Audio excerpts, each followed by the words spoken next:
Hola, me presento ante usted querido espectador, mi nombre es Eduardo, vivo en Europa en plena época de los puritanos, uno de los peores momentos en la historia para vivir si eras un científico, una mujer o un niño. Aún así, se podría decir que he tenido una vida legítimamente feliz y afortunada. Tengo una bella y amorosa esposa, que espera un niño, o tal vez niña, además de tener tanto a mi padre como a mi madre aún a mi lado, algo bastante sorprendente considerando que me encontraba en una época donde la medicina era excesivamente poco avanzada y bastante deficiente. Sin duda me esperaba un gran y hermoso futuro, lleno de dicha y felicidad. Lamentablemente esa vida jamás será posible para mí, ya que al final de este breve relato, yo terminaré falleciendo sin poder ver ese brillante futuro, como aquel hombre que no logra terminar un verso en un poema a su amada.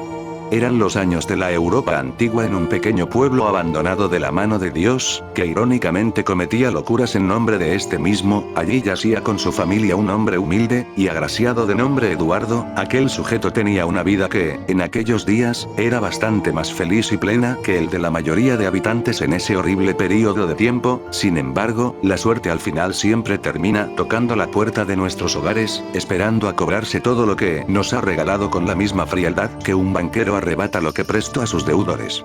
Una mañana, llena de una neblina densa y oscura como la noche, en la cual el viento aullaba como un lobo hambriento rastreando a su infortunada presa, varios jueces con trajes lujosos para los estándares de los pobladores, se acercarían a la puerta de Eduardo para reclutarlo forzosamente como guardia de un proyecto por demás extraño como ningún otro de aquellos radicales hombres perversos. Eduardo al principio pensó en negarse, pues la idea de involucrarse con un grupo tan radical como los puritanos, le daba una mala espina brutal que no podía quitarse de encima. Sin embargo, estos hombres, con tal de que él aceptara el reclutamiento forzoso para el proyecto, amenazaron con acabar con la vida de su esposa si él no cedía a sus peticiones. Asustado y sin más remedio alguno, Eduardo se vio forzado a seguir a aquellos hombres al extraño lugar, mirando hacia atrás intentando dilucidar el rostro de su hermosa amada, sin saber que aquella vez sería la última que la vería. Al llegar al lugar, fue inevitable para aquel simple hombre preguntar a sus reclutadores a dónde era que lo habían llevado. Estos, con la calma de un profesor de matemáticas estudiado y civilizado, le explicaron que este proyecto consistía en aumentar el número de personal, por medio del reclutamiento forzoso, para una especie de cárcel privada supervigilada, donde encerraban a una gran cantidad de psicópatas peligrosos, asesinos sin escrúpulos, y por supuesto, los entonces supuestos brujos.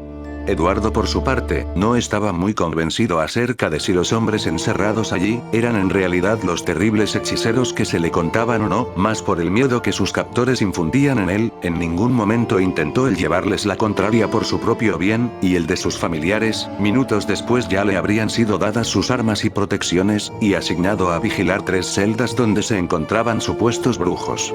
El tiempo iba pasando lentamente, los días se volvían en semanas, las semanas en meses, y las noticias de su familia simplemente no llegaban. La desesperación que sentía aquel hombre al no poder ver a sus seres queridos, y la posibilidad de perder la oportunidad de ver a su hijo llegar al mundo, aumentaba más y más la ansiedad e impotencia de aquel subyugado hombre, el cual no podía hacer más que limitarse a seguir las órdenes de los líderes del pueblo.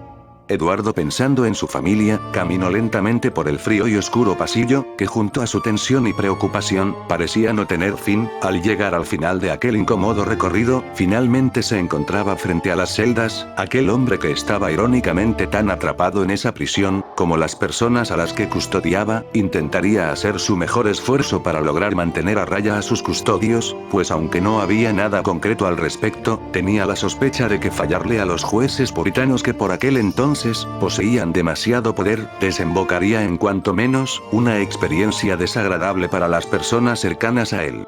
De repente, él oiría a un viejo golpeando la celda intentando llamar su atención. Al inicio, trató de ignorar el golpeteo, sin embargo este se hacía cada vez más fuerte, molesto, y constante. Debido a esto, cual mosca a la mil, Eduardo no pudo soportar las ganas de acercarse a aquel hombre para saber qué sucedía. El viejo, al ver que Eduardo se acercaba lentamente, sonrió de oreja a oreja mientras sus pupilas se dilataban, y su respiración contraía su carne débil y tan delgadamente insana, que provocaba que sus costillas fueran visibles a cada inhalación de aire que éste daba. ¿Qué tanto quieres, anciano?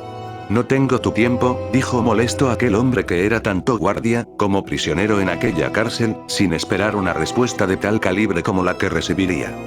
Si no tienes tiempo seré rápido, yo sí soy un brujo real, a diferencia de los otros pobres diablos atrapados aquí, yo sí solía tener poderes, pero la edad me ha sentado fatal. ¿Pero qué demonios?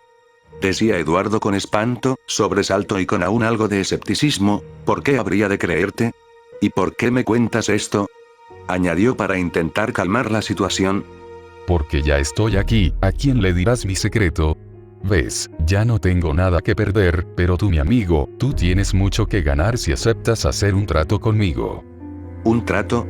Si eres lo que dices que eres, ¿por qué debería de aceptar una propuesta que venga de ti? Respondió el ya atemorizado guardia queriendo salir de esa situación.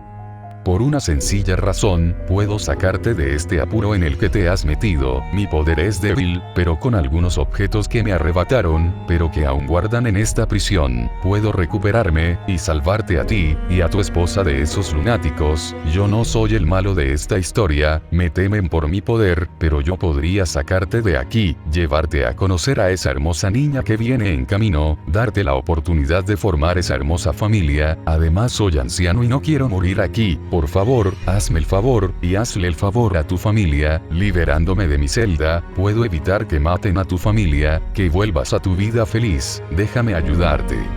Debido a la insistencia del viejo, Eduardo lentamente sería convencido por él, y por su deseo de poder vivir el futuro hermoso que les esperaba, de abrir la celda, liberando a aquel anciano. Tras esto, ambos caminaron hacia donde aquel hombre les guiaba, evitando a los demás guardias del complejo. Finalmente, el hombre llevó a Eduardo a una habitación de la prisión que tenía la finalidad de resguardar los objetos arrebatados a los presos. En esta, se encontraba una enorme armadura completamente dorada con un casco enorme. Cuando este le preguntó al anciano qué eran esas cosas, este le explicó que se trataban de artefactos mágicos construidos por él mismo con el objetivo de controlar a otras personas para que éstas hagan su voluntad, y que la usaría en él para sus planes de obtener un cuerpo nuevo y fuerte que resistiera su poder. Al escuchar eso, Eduardo quiso escapar de allí para salvarse de ese maníaco, pero ya era demasiado tarde. La armadura flotaría hacia él atrapándolo y envolviéndolo como a una momia, mientras lentamente su alma y mente se desvanecían en esa nueva jaula que poseería su cuerpo, viendo entre alucinaciones a su mujer y la familia que alguna vez pudo haber tenido. Mientras lenta y dolorosamente su conciencia desaparecía, Eduardo había dejado de existir, y su cuerpo se convirtió en nada más, y nada menos, que un títere sin voluntad, que Henry, el anciano en quien confió, usaría para sus propios fines. Tiempo después, Henry puso en marcha su plan de esperar a que alguien de cuerpo fuerte y sano llegara a la prisión para que la mente de este individuo fuera destrozada. Por otro lado, Eduardo, rebautizado en aquel lugar como el tirano, fue convertido en la mano derecha del alcaide por su severidad y falta de emoción a la hora de ejecutar lo necesario para mantener a la gente en aquel lugar de mala muerte, y tras la larga espera para que todo funcionara, 5 meses después, un científico inocente entraría al peligroso y desesperanzador lugar. Un hombre joven, fuerte e inteligente, un hombre llamado Tomás.